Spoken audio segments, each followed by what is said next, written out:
मैं दीप्ति अग्रवाल, सहायक आचार्य रामेश्वरी देवी राजकीय कन्या महाविद्यालय भरतपुर से। मैं बीए पार्ट थर्ड का जो फर्स्ट पेपर है प्लेटो ने जो आदर्श राज्य की व्यवस्था दी है उसके विषय में बात कर रही हूँ।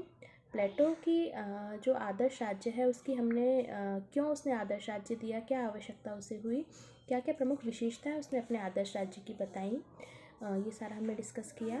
आज हम पढ़ेंगे कि एक आदर्श राज्य जो प्लेटो ने दिया उसमें क्या क्या कमियां हमें दिखाई देती हैं या क्या क्या उसकी आलोचना की जा सकती है और क्या क्या महत्व वाली बातें हमें दिखाई देती हैं जो वर्तमान में भी अत्यंत महत्वपूर्ण हैं।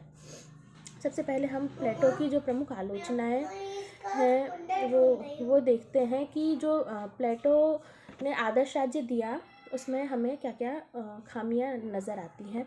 तो सबसे पहले तो हम देखें कि प्लेटो ने जो सावयवी एकता का सिद्धांत दिया है या व्यक्ति और राज्य में समानता स्थापित की है, जैसा कि वो कह रहा है कि राज्य व्यक्ति का वृहद रूप है, तो वो ठीक नहीं है।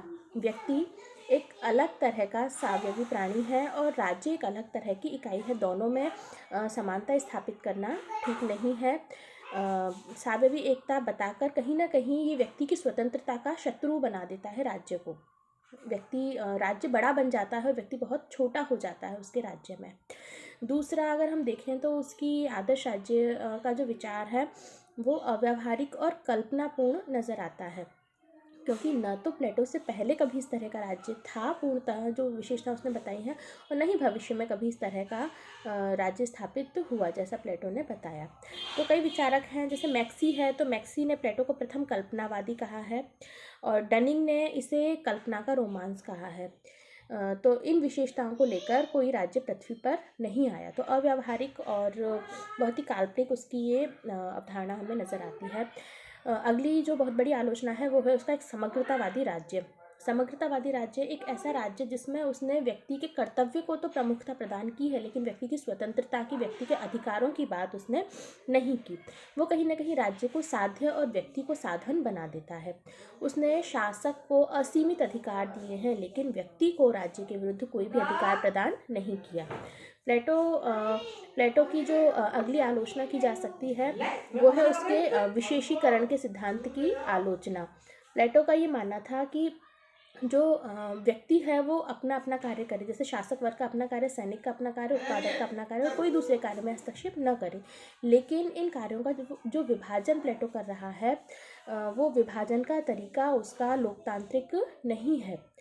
जो शिक्षा के माध्यम से जिसकी तरह से विभाजित कर रहा है वो लोकतांत्रिक नहीं है। अगला है उसका साम्यवादी, उसकी जो साम्यवादी व्यवस्था है उसकी हम आलोचना कर सकते हैं। तो जो प्लेटो का साम्यवाद है वो प्लेटो का साम्यवाद कहीं ना कहीं शासक वर्ग को परिवार से और संपत्ति से विमुख रखता है, जिसकी कई हानियां हैं। जैसे परिवार व्यक्ति के विकास के लिए अत्यंत आवश्यक है। अगर एक बालक को देखें तो उसका पूर्ण विकास माता पिता के सानिध्य में ही संभव है। किसी राज्य को सौंप देने पर उस बच्चे का वो विकास नहीं हो सकता, वो संस्कार उसे नहीं मिल सकते जो उसे परिवार में मिलते हैं। दूसरा, संपत्ति होने से व्यक्ति में जो दान भावना है, जो परोपकार भावना है, कई तरह की भावना व्यक्ति अपनी प्रदर्शित कर सकता है और वो राज्य को इन सारी चीज़ों से वंचित कर रहा है। अगली हम इसकी आलोचना न्याय सिद्धांत की आलोचना देख सकते हैं कि जो न्याय सिद्धांत है वो कानूनी न्याय से बहुत भिन्न है और वो केवल नैतिकता पर आधारित न्याय है प्लेटो का, जो केवल कर्तव्य भावना की ही बात करता है। अगली हम इसकी आलोचना देख सकते हैं कि उत्पादक वर्ग की इसके राज्य में बहुत ही उपेक्षा की गई है। उत्पादक वर्ग को न तो राजनीति में भाग नहीं ले सकता उत्पादक वर्ग, शिक्षा से वंचित किया गया है उत्पादक वर्ग को।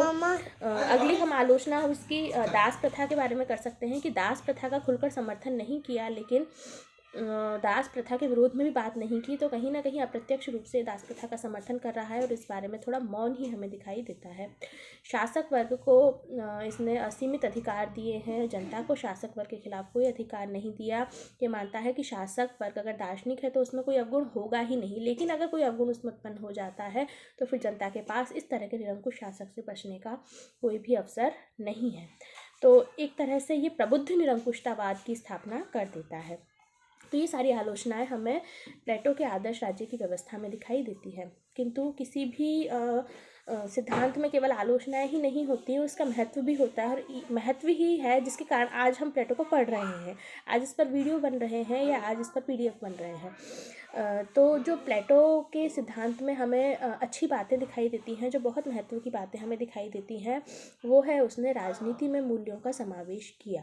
वो जानता था कि अगर आप राजनीतिक तत्व को आर्थिक तत्व के साथ बांधेंगे तो कहीं ना कहीं शासक भ्रष्ट होगा, जो हमें वर्तमान में भी दिखाई देता है। तो वो राजनीति को आर्थिक तत्व से और पारिवारिक तत्व से पृथक करना चाहता है। उसका कारण ये था, हम महात्मा गांधी में भी देखते हैं, महात्मा गांधी ने भी राजनीति और आर्थिक तत्व दोनों को पृथक करना चाहा। तभी आप एक अच्छे राज्य की स्थापना कर सकते हो, एक ऐसा राज्य, एक ऐसा शासक जो स्वार्थी नहीं है, उसका उद्देश्य केवल और केवल जनता का हित है। तो प्लेटो ने अपनी न्याय व्यवस्था के माध्यम से, शिक्षा के माध्यम से या फिर साम्यवाद के माध्यम से एक अच्छे राज्य की स्थापना करने का प्रयास किया, जिसमें कई कमियां हमें दिखाई देती हैं लेकिन कई खूबियां भी हमें नज़र आती हैं। तो इस तरह प्लेटो का आदर्श राज्य बहुत ही महत्वपूर्ण है, बहुत ही इम्पोर्टेंट है, प्लेटो के चिंतन का सार बिंदु है। तो आज हमने प्लेटो का आदर्श राज्य डिस्कस किया। बहुत बहुत धन्यवाद।